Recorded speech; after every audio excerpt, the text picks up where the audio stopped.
Pemirsa, setelah 2 tahun diadakan secara virtual akibat pandemi COVID-19, Pertemuan Saudagar Bugis Makassar atau PSBM ke-22 kembali digelar secara langsung di Kota Makassar. Acara tersebut diadakan selama 3 hari sejak 13 hingga 15 Mei 2022.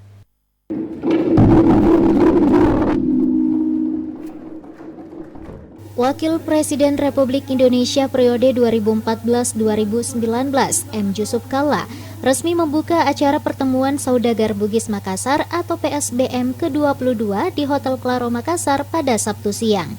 PSBM ke-22 ini digelar selama 3 hari sejak 13 hingga 15 Mei 2022 dengan mengusung tema Kolaborasi Saudagar Bugis Makassar untuk Indonesia Sejahtera. Setelah sebelumnya dilakukan secara virtual selama 2 tahun berturut-turut akibat pandemi COVID-19.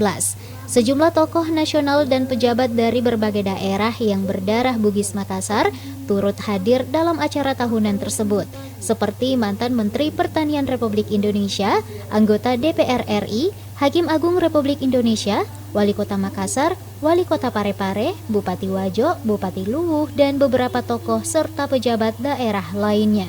Kegiatan PSBM ke-22 ini juga dirangkaikan dengan acara Halal Bihalal, Musyawarah Kerja Nasional Kerukunan Keluarga Sulawesi Selatan atau KKSS tahun 2022, Expo UMKM, dan Jalan Santai KKSS yang dilaksanakan pada hari Minggu di Pantai Losari.